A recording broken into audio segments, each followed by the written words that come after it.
Assalamualaikum warahmatullahi wabarakatuh. Perkenalkan, saya Rehan Dewanda dengan NIM 210601000 dari Prodi Ekonomi Pembangunan Universitas Negeri Padang. Baiklah, di sini saya akan menjelaskan mata kuliah statistika bab yang ketiga, yaitu ukuran pemusatan. Yang pertama, pengantar. Ukuran pemusatan merupakan nilai tunggal yang mewakili suatu kumpulan data dan menunjukkan karakteristik dari data.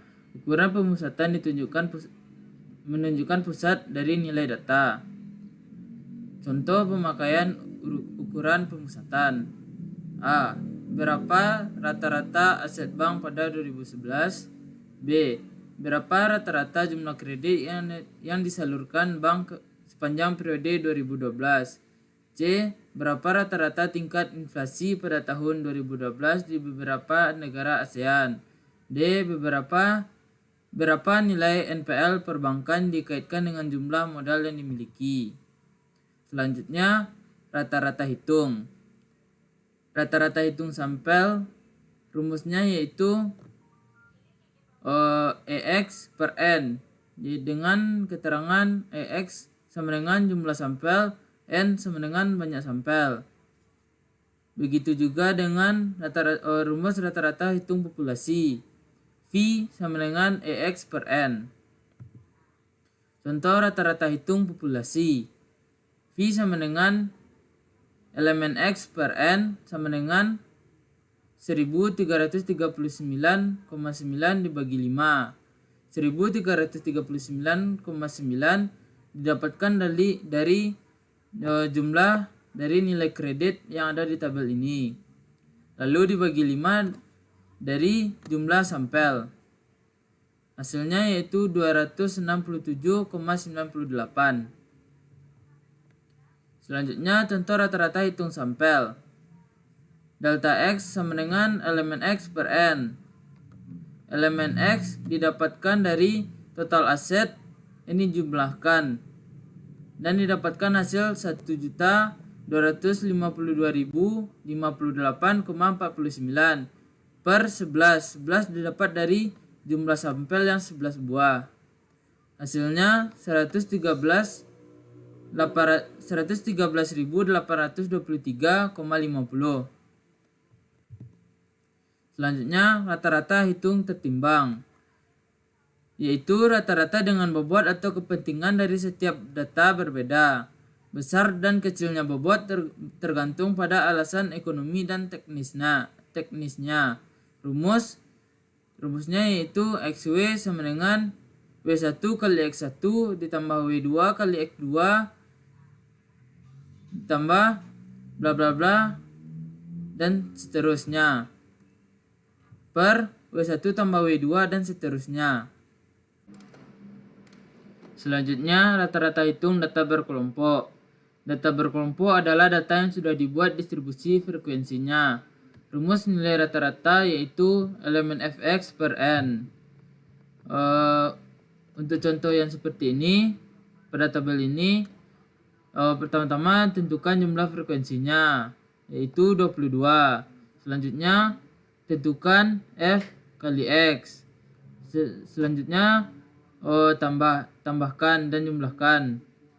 Lalu elemen Fx kali X, elemen Fx dibagi N, hasilnya 96,38. Selanjutnya, sifat rata-rata hitung. Yang pertama, setiap kelompok baik dalam bentuk skala interval maupun rasio memiliki rata-rata hitung. Semua nilai data harus dimasukkan ke dalam perhitungan rata-rata hitung. Yang ketiga, satu kelompok baik kelas maupun satu kesatuan dalam populasi dan sampel hanya mempunyai satu rata-rata hitung. Keempat, rata-rata hitung untuk membandingkan karakteristik dua atau lebih populasi atau sampel. 5 yaitu rata-rata hitung sebagai satu-satunya ukuran pemusatan, maka jumlah deviasi setiap nilai terhadap rata-rata hitungnya selalu sama dengan 0. Yang keenam, rata-rata hitung sebagai titik keseimbangan dari keseluruhan data, maka letaknya berada di tengah data. Yang ketujuh, rata-rata hitung nilainya sangat dipengaruhi oleh nilai ekstrem, yaitu nilai yang sangat besar atau sangat kecil. Yang kedelapan, bagi data dan berkelompok data yang sifatnya terbuka atau lebih dari atau kurang dari tidak mempunyai rata-rata hitung. Selanjutnya, median. Nilai yang letaknya berada di tengah data di mana data tersebut sudah diurutkan dari yang terkecil sampai yang terbesar atau sebaliknya. Median data tidak berkelompok. Letak median sama dengan n tambah 1 per 2. Data ganjil, median terletak di tengah. Median untuk data genap adalah rata-rata dari dua data yang terletak di tengah. Rumus median data berkelompok. MD sama dengan L tambah N per 2 kurang CF per F kali I. Dengan keterangan L yaitu batas bawah, N jumlah data, CF frekuensi kumulatif, F frekuensi, dan I panjang interval. Contoh median data tidak berkelompok. Yang pertama, urutkan. Selanjutnya, bagi data yang ganjil berarti median terletak di tengah, yaitu 6. Dan ini contoh untuk median data yang berkelompok. Cara mencarinya yaitu letak median N per 2, yaitu 53 per 2 sama dengan 26,5. Jadi terletak pada frekuensi kumulatif antara 26 dan 43. Nilai median yaitu 157,7, yaitu dari letak batas kelas bawah ditambah 53 per 2 kurang 26 per 17 kali 14, hasilnya 158,11. Selanjutnya modus, yaitu nilai yang paling sering muncul. Rumus modus data berkelompok yaitu MO sama dengan L ditambah D per D1 tambah D2 dikali I. Contoh modus data berkelompok.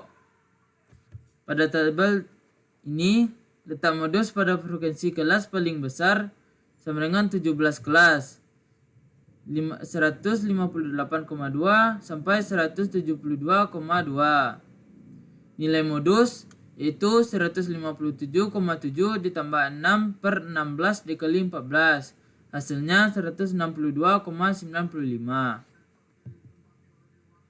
Selanjutnya, hubungan rata-rata median hubungan antara rata-rata, median, dan modus. Kurva simetris rata-rata sama dengan MD atau median sama dengan MO atau modus. Seperti inilah kurvanya. Yang kedua, kurva condong kiri. MO lebih kecil dari MD dan lebih kecil dari rata-rata. Seperti inilah kurvanya. Selanjutnya, kurva condong kanan. MD lebih besar dari rata-rata dan MD lebih kecil dari modus. Seperti inilah kurvanya. Selanjutnya, ukuran letak. Yang pertama, kuartil. Kuartil adalah ukuran letak yang membagi 4 bagian yang sama. K1 sampai 25% data, K2 sampai 50% data, dan K3 sampai 75%. Rumus letak kuartil. Untuk data tidak berkelompok, K1 sama dengan 1 dalam kurung N tambah 1 per 4. K2 2 dikali N tambah 1 per 4. K3 3 kali N tambah 1 per 4. Dan untuk data berkelompok 1N per 4, 2N per 4, 3N per 4. Dan inilah grafiknya. Contoh kuartil data berkelompok. Untuk letak kuartil K1, caranya 1 dikali 19 tambah 1 per 4. Hasilnya 5. 5 terletak pada harga saham 1.700. K2, caranya 2 dikali 19 tambah 1 per 4. Hasilnya 10. Terletak pada Harga saham 3.475. K3 3 dikali 19 tambah 1 per 4 sama dengan 15. Terletak pada harga saham 4.950. Contoh kuartil data berkelompok. Rumus NKI sama dengan L tambah I kali N per 4 kurang CF per FK kali CI. Letak K1 sama dengan 1,22 per 4. 1 kali 22 per 4 sama dengan 5,5 antara 3 sampai 7. Letak K2 sama dengan 2 kali 22 per 4 sama dengan 11 antara 7 sampai 14. Letak K3 sama dengan 3 kali 22 per 4 sama dengan 16,5. Terletak antara 14 sampai 22.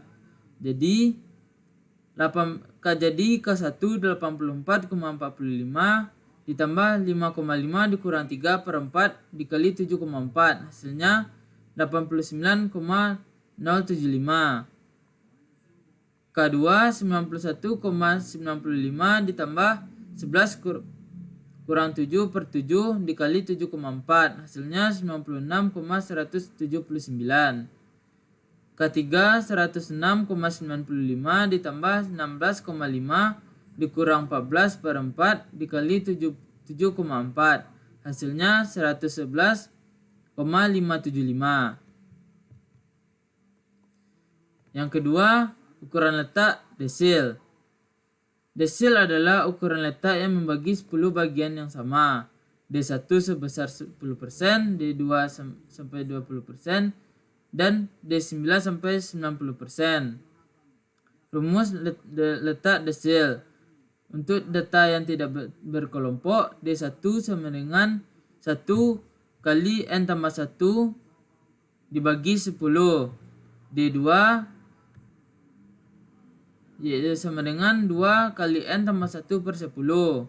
Dan bagi data berkelompok, untuk D1 1N per 10, untuk D2 2N per 10. Dan inilah bentuk grafik desil. Selanjutnya, ukuran letak persentil. Ukuran letak yang membagi antara 100 bagian yang sama. P1 sebesar 1%, P2 sampai 2%, P99 sampai 99%. Rumus letak persentil. Data tidak berkelompok. P1 sama dengan 1 dikali N tambah 1 per 100. P2 sama dengan 2 kali N tambah 1 per 100. Untuk data berkelompok 1N per 100 untuk P1. Untuk P2 2N per 100. Dan inilah contoh ukuran letak persentil.